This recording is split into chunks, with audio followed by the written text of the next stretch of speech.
Bismillah ar-Rahman ar-Rahim. On behalf of Jordan, I thank His Excellency, President Ilham Aliyev, and the people and government of Azerbaijan for hosting this important summit. We have gathered here under the banner of solidarity, the family of nations joining as one to protect the planet we share. We all know that without common action, we are destined to fall short. Yet, we meet at a moment when faith in our ability to stand together is broken. When global norms, including the UN Charter and the Geneva Conventions, are being flouted with impunity. When trust in the international community to stand up for its own values has collapsed.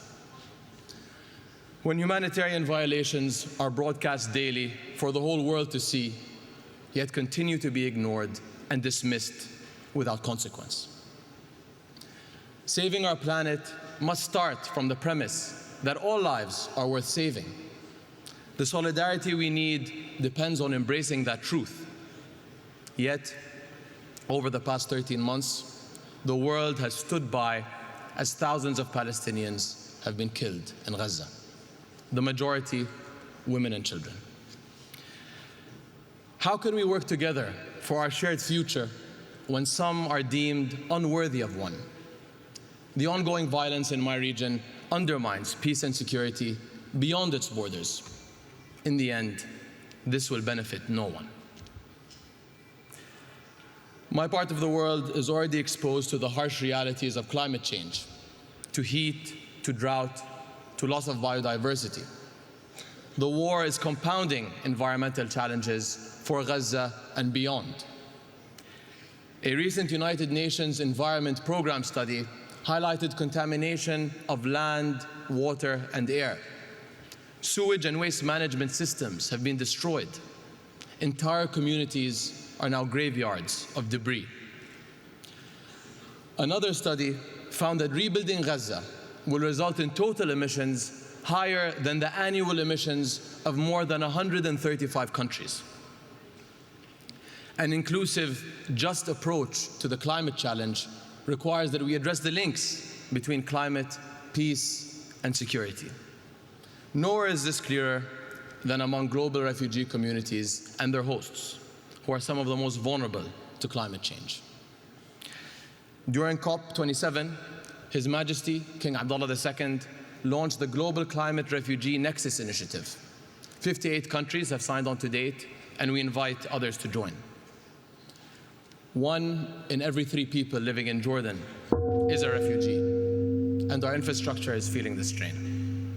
We face rising demand on stressed resources and services, including water, health, and education.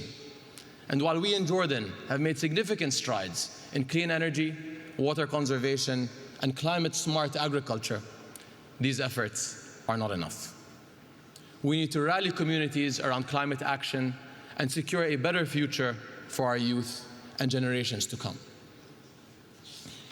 In my country, we are implementing climate policies while grappling with the impacts of conflict. Yet, we can't solve these twin crises alone. As our summit works towards a new collective quantified goal, we must prioritize refugee-hosting countries, especially those in climate hotspots, and ensure that global climate financing mechanisms uphold accountability and transparency for all. Just as urgently, we must rebuild trust in the international community itself and acknowledge past failures. Our inability to collectively do what is right is turning us into passive observers, fully aware, yet unwilling to act. As His Majesty King Abdullah has said, no one is a bystander in the fight for life on Earth.